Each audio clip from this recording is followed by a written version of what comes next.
सभी साथियों को नमो बुद्धाय, जय भीम। साथियों, आज हमारे साथ बाबूजी ब्रिजेश्वर निम्मी हैं, मुरादनगर से हैं और पंजाब नेशनल बैंक से मैनेजर पद से वो रिटायरमेंट भी हैं, सामाजिक कार्य भी करते हैं और टाइम टाइम पर वो अपनी जो उनका ज्ञान है उसे समाज में बताने का प्रयास भी करते हैं। तो बाबूजी, आपका स्वागत है सम्मान एक अधिकार में।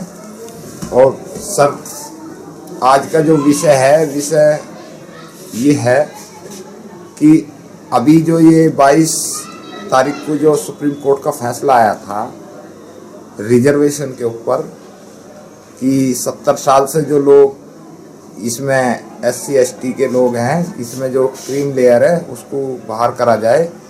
तो एक तरफ तो देश के अंदर लॉकडाउन चल रहा है, पूरी दुनिया बंद है, और उधर ये सुप्रीम कोर्ट जो है SC ST के खिलाफ जो फैसला दे रहा है, क्या ये संवैधानिक है या असंवैधानिक है, उस पर चर्चा। ये फैसला सुप्रीम कोर्ट ने दिया है जी, और उन्होंने जो टिप्पणी की है वो अवांछित है। उनके जो मुकदमे का दायरा था उसमें इसकी कोई ज़रूरत नहीं थी, क्योंकि वो मुकदमा था कि आंध्र प्रदेश में वनवासी क्षेत्र था, वहाँ कोई जाने के लिए तैयार नहीं होता था। तो उन्होंने सारी पोस्टिंग अनुसूचित जनजाति वर्ग की कर दी थी। उसी को लेकर केस किया गया कि 50% से ज़्यादा आप नहीं कर सकते। उन्होंने कहा भाई जनरल वाले वहाँ जाना नहीं चाहते हैं, तो इसलिए हमको ये 100% करना पड़ा। तो उसी के मामले में ये निर्णय दिया गया था कि 50% से ज़्यादा सरकार नहीं कर सकती है, इसलिए उसको 50% से ज़्यादा ना करना चाहिए।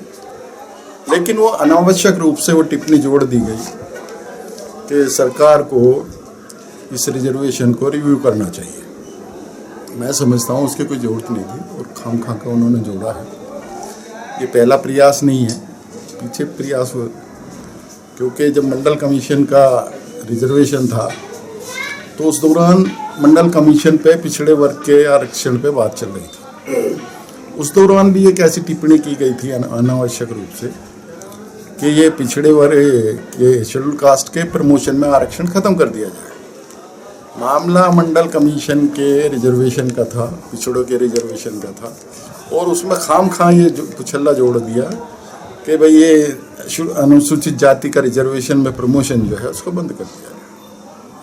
उस टाइम शायद इंद्र कुमार गुजराल जी की सरकार थी, उन्होंने फटाफट जी को भी निकाल दिया और प्रमोशन पे जो आरक्षण रोक दिया। लेकिन उसके बाद जब अटल जी की सरकार आई, हम लोगों ने रिप्रेजेंटेशन दिया, हम जितने भी, क्योंकि उन दिनों बैंक में था तो हमारी SC ST एसोसिएशन भी थी, तो सभी ने जब एक रिप्रेजेंटेशन दिया तो वो GO वापस ले लिए गए और आरक्षण जो है प्रमोशन में वो पहले की तरह ही बहाल रखा। तो ऐसे कई बारी अदालत ऐसे फैसले दे देती है कि जो गवर्नमेंट की इच्छा के अनुरूप नहीं होते और उनको खामखा एक ऐसी स्थिति आ जाती है कि उनको एम्बर्समेंट हो जाता है। इसी तरह का फैसला वो 2 अप्रैल का वाला था। 20 अप्रैल को फैसला दिया, 20 मार्च को सरकार ने तभी फैसला लिया कि हम इसके खिलाफ अपील करेंगे। लेकिन इसी बीच चूंकि कोर्ट बंद थे, जिस दिन कोर्ट खुलना था उस दिन 2 अप्रैल था। एक अनफॉर्चुनेट दुर्भाग्यपूर्ण आंदोलन एक हुआ जिसमें हमारे बहुत से 13 बच्चे शहीद हुए थे, जो बहुत सारे बच्चों को नुकसान सहना पड़ा, बहुत सारे के लाइफ खराब हुई है, क्योंकि एक गलतफहमी फैल गई, इतनी समझदारी नहीं रही, और जो गलत लोग थे उन्होंने उसका फ़ायदा भी उठाया, उसको तिल का ताड़ बनाया। गवर्नमेंट ने जो फैसला ले लिया था कि जैसे ही कोर्ट खुलेंगे हम इसमें अपील करेंगे, अपील कर दी, उन्होंने सब कुछ तैयार कर दिया। अगर वो 2 दिन बाद भी उसकी रखते तो उनकी सारी चीज़ें जैसे वो कह रहे थे वो ही कर रहे थे। तो इस तरह की आ जाती है कई बार स्थिति। अब ये भी स्थिति ऐसी है कि उन्होंने कोई फैसला नहीं दिया है, उन्होंने एक सुझाव दिया है कि भाई रिजर्वेशन जो है इसको रिव्यू किया जाए, कुछ ज़रूरतमंद को जो हो उनको ही दिया जाए। जहाँ तक बात है रिजर्वेशन का, मैं बता दूँ आपको, उन्होंने शायद एक बात भी कही है कि रिजर्वेशन 10 साल के लिए था। मेरी समझ में नहीं आता कोई जज ऐसी बात कैसे कह सकते हैं, क्योंकि रिजर्वेशन 3 तरह का है। रिजर्वेशन इन पॉलिटिक्स, जो एमएलए एमपी की रिजर्वेशन है, लोकसभा की, विधानसभाओं की, या और जो भी ऐसी संवैधानिक संस्थाएं हैं, उनमें वो रिजर्वेशन 10 साल के लिए किया गया था, विधानसभाओं में या लोकसभा, और उसमें हर 10 साल बाद ये 10 साल के लिए बढ़ाया गया। दूसरा रिजर्वेशन है रिजर्वेशन इन सर्विसेज। तो जो सर्विसेज वाला रिजर्वेशन है, इसकी कोई समय सीमा नहीं है।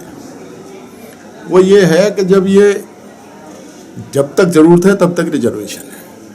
इसी बात को भी आरएसएस के जो सबसे बड़े पदाधिकारी हैं, सरसंघ चालक मोहन भागवत जी, उन्होंने भी यही कहा है कि जब तक आरक्षण की आवश्यकता रहेगी तब तक आरक्षण रहेगा। और जो हमारे कार्यकारी सबसे बड़े प्रधानमंत्री जी हैं, उनका भी कहना यही है कि जब तक जरूरत होगी तब तक ये आरक्षण रहेगा। तो जो इन्होंने कहा है, ऐसी कोई बात नहीं है अभी रिजर्वेशन की वो हालत नहीं हुई है कि उसमें कोई रिव्यू किया जाए, क्योंकि रिजर्वेशन के अनुसार जितनी सीटें अभी भरनी चाहिए वही सीटें नहीं भरी गई हैं। और ये रिजर्वेशन, कुछ लोग इसको आर्थिक देखते हैं, जो अनुसूचित जाति का जो रिजर्वेशन है ये आर्थिक नहीं है, ये जातिगत भेदभाव इसका एक बड़ा आधार है। और ये कैसे आरक्षण हुआ उसकी थोड़ी सी मैं बैकग्राउंड आपको बताना चाहूँगा कि सन 1910 में जब ये जनसंख्या गिनी जा रही थी, स्टैटिस्टिक्स की जनगणना हो रही थी, तो उस टाइम पहली बार 3 हिस्सों में आरक्षण को इसको कैटेगराइज किया गया। हिंदुओं की तीन हिस्से में किया गया। पहले 3 हिस्सों में होता था, मुसलमान, ईसाई और हिंदू। लेकिन 1910 में जो जनगणना हुई उसमें हिंदुओं को 3 हिस्सों में बांटा गया। एक हिस्सा था सवर्ण हिंदू, दूसरा था बनवासी हिंदू, और तीसरे वो जो दलित समाज से। इसके पीछे भी था ये कि जब ये सीटों का एलोकेशन हुआ विधानसभाओं में, विधान परिषद में, तो मुसलमानों ने, उनके नेता सर आगा खान ने एक रिप्रेजेंटेशन दिया कि हम लोग सरकार के ज़्यादा वफादार हैं, हर काम में हमने सरकार की सहायता दी है, इसलिए हमारी सीटें बढ़ाई जाएं और हिंदुओं की सीटें घटाई जाएं। क्यों कि हिंदुओं में जिनको गिनते हुआ वो किसी भी तरह से हिंदू नहीं है। जो दलित हैं उनको मंदिरों में जाने का अधिकार नहीं है, बनवासी हैं उनको कोई अधिकार नहीं है, वो हिंदू, उन्हें हिंदू मानते ही नहीं, उनके साथ अलग रहते हैं, तो वो एक अलग जात है, उनको हिंदुओं से कम करके, हिंदुओं की सीटों कम करके और हमको ये सीटें दी जाएं। तो उसी के आधार पर ये गणना हुई थी। उसके बाद जब ये बात चलती रही, बाबा साहब फिर प्रकाश में आए, उन्होंने बातें उठानी शुरू की, तो साइमन कमीशन बना। बाबा साहब ने गोलमेज परिषद में भी इस सवाल को उठाया कि हम के शूद्रों का जो प्रतिनिधि हूँ वो मैं हूँ, गांधी जी नहीं है। गांधी जी ने कहा कि हम हैं, उन्होंने कहा आप नहीं हो। फिर जो जॉर्ज पंचम थे उनको कहा उन्होंने कि भाई ये जो हम है, हमारा समाज है, हमको तो कोई हिंदू मानता ही नहीं, ना हमारा छुआ खाते हैं, ना हमें पढ़ने का अधिकार है, ना हमें खाने का अधिकार है, ना हमें मंदिर में जाने, तो हम हिंदू क्यों हैं? इसलिए हमको तो आप हमारी सीटें अलग दो और हमारा अलग वो दो आप वोटिंग राइट। तो उस बात पे अंग्रेज राजी हो गए। जब ये पता चला गांधी जी को, तो गांधी जी यरवदा जेल में थे उस समय, पुणे में, तो उन्होंने इस पर अनशन कर दिया कि भाई ये हिंदू ही हैं और इनको हिंदुओं के अंदर इनको वो सीटें दो, अलग मत दो इनको। क्योंकि डबल वोटिंग राइट का मतलब ये था कि जो अनुसूचित जाति के लोग हैं वो अनुसूचित जाति को वोट दें, और वो जो सामान्य सीट है उन पर भी वोट। लेकिन जब वोट का अधिकार था, पूर्ण फैक्ट है, 2 वोट का अधिकार, वही तो कह रहा हूँ मैं, डबल वोटिंग सिस्टम। तो गांधी जी चाहते थे कि भाई ये इनको हम हिंदुओं के कोटे में से ही अपना कोटा दे दें और ये अलग वोटिंग अधिकार ना लें। उन्होंने भूख हड़ताल शुरू कर दी। बाबा साहब दबाव में आ गए। दबाव में इसलिए भी आ गए, उन्होंने कहा कि भाई देखिए, अगर ये गांधी जी को कुछ हो जाता है तो ये जो दूसरे हिंदू हैं वो मेरे दलित भाइयों पर बहुत अत्याचार करेंगे। तो इस बात को सोचते हुए उन्होंने कि इस कलंक को मेरे ऊपर ना आए, उन्होंने पूना पैक्ट किया 1932 में। और उस 32 में ये एक अंडरस्टैंडिंग बनी कि इनको नौकरियों में इनके जो है आरक्षण देंगे, विधानसभाओं में भी आरक्षण देंगे। तो फिर उसी का फिर बाद में जब गवर्नमेंट ऑफ इंडिया एक्ट 1935 बना, उसके अंतर्गत ये फिर सारी चीज़ें लिखित में आ गई कि भाई ये सीटें रिजर्व रहेंगी। तो उसके बाद ये आधार रहा। और जब ये आधार हुआ कि भाई ये, आपने शेड्यूल कास्ट नाम सुना होगा, अनुसूचित सुना होगा, अनुसूचित जाति जनजाति। हाँ, अनुसूचित। तो ये अनुसूचित क्या है, शेड्यूल क्या है? शेड्यूल वो है या अनुसूचित वो है कि इनकी एक सूची बनी, भाई कौन कौन कास्ट ऐसी हैं जो इस तरह से प्रताड़ित हैं, कौन दलित हैं, कौन डिप्रेस्ड हैं, उनको कैसे पता चलेगा। तो उन्होंने वो 10 मापदंड थे कि इन मापदंडों में जो लोग आते हैं, उनमें जो इन चीज़ों से प्रभावित हैं, उनको ही अनुसूची में रखा जाए। उस अनुसूची का मतलब एक लिस्ट। तो उसमें 2 तरह की थी, एक तो अनुसूचित जातियाँ और एक अनुसूचित जनजातियाँ जो वनवासी थी वो। तो उसी में उन्होंने उनको आइडेंटिफाई किया। 10 कौन से थे सर, वो पॉइंट बताओ। 10 वो मैं बता देता हूँ आपको। वो 10 थी कि एक पहला तो था कि जो ब्राह्मणों की प्रधानता को नहीं मानते। ठीक। दूसरा था किसी ब्राह्मण अथवा अन्य किसी माने हुए हिंदू गुरु से मंत्र नहीं लेते। तीसरा था कि वेदों को प्रमाण नहीं मानते। चौथा था हिंदू देवताओं को नहीं पूजते। 5वां था अच्छे ब्राह्मण उनका पौरोहित्य नहीं करते। 6ठा था कोई ब्राह्मण पुरोहित नहीं रखते। 7वां था हिंदू मंदिरों के भीतर नहीं जा सकते। 8वां था स्पर्श था। स्पर्श अथवा निश्चित सीमा के भीतर जाने से अपवित्रता का कारण होते थे। 9वां अपने मुर्दों को गाड़ते थे।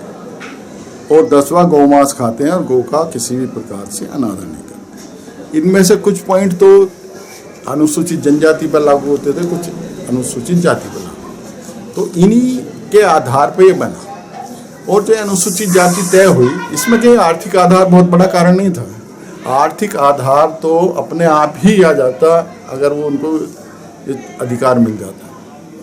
तो जो आधार उस समय अनुसूचित जाति का था या रिजर्वेशन का था, तो वो छुआछूत था, भेदभाव था, जातिगत भेदभाव था। और अब जो ये बात कर रहे हैं कि भाई इसको रिव्यू होना चाहिए, तो मैं आपको कुछ उदाहरण देना चाहता हूँ कि आज इतने बड़े बड़े लोग भी हैं, हम भी हैं।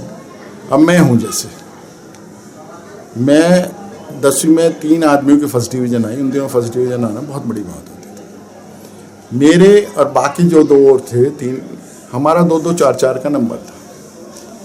मेरी उसमें साइंस में जो वो था प्रैक्टिकल में 3rd डिवीज़न के नंबर रखे, मतलब 40 में से मुझे 13 नंबर दिए गए, जबकि मेरे थ्योरी में 70% थे। तो अगर वो मुझे 70% या 60% के हिसाब से दे देते तो मुझे 24 नंबर मिल जाते, और 24 नंबर मिलते तो मैं टॉप कर जाता। लेकिन मुझे 13 नंबर दिए गए, जिसकी वजह से मैं 3रे नंबर पर आया। फर्स्ट डिवीज़न में था। फर्स्ट डिवीज़न तो मेरी थी, लेकिन 3रे नंबर पर आया क्योंकि वो अननोन आदमी ने जांची काटी। जो मुझे जानते थे उन्होंने मेरे नंबर कम कर दिए। दूसरा ये है कि मेरे फूफा जी थे, वो इलाहाबाद बैंक में थे, सीनियर मैनेजर थे। उनकी पोस्टिंग हुई, बहुत अच्छे काम करने वाले थे। कई ब्रांचों को जो लोअर ग्रेड थी उनको अपग्रेड किया था। तो जिस ब्रांच को जो बिल्कुल सबसे बिगड़ी हुई ब्रांच थी, वो ब्रांच उनको दी गई थी। जब वो ब्रांच बहुत बढ़िया हो गई और कट ऑफ डेट होती है, जैसे 1 अप्रैल को आपको देना है या उससे 1 महीने पहले उस ब्रांच से हटा के उनको और दूसरी बिगड़ी हुई ब्रांच में दे दी। मतलब जो उनकी CR लिखी जानी थी उसमें बिगड़ी हुई ब्रांच लिखी, सुधरी ब्रांच किसी और को दे दी। तो उनका जो प्रमोशन होना था चीफ के लिए वो नहीं हुआ। तो इस तरह की हरकतें होती नहीं। और तो छोड़िए, अब जातिगत आधार पे राष्ट्रपति से बड़ा तो कोई नहीं होता। अभी एक विवाद चला कि पुष्कर मंदिर में रामनाथ कोविंद जी को रोका, क्यों? जाति के आधार पे रोका ना, जातिगत भेदभाव के आधार पे ही उनके साथ ये हुआ। बाद में चाहे जैसे भी हुआ हो, लेकिन एक बारी तो ये चीजें आड़े आई। तो जब तक जातिगत भेदभाव राष्ट्रपति जैसे पद के लिए, प्रधानमंत्री जी के भी साथ हुआ था, उप प्रधानमंत्री जगजीवन राम, बाबू जगजीवन राम जी थे।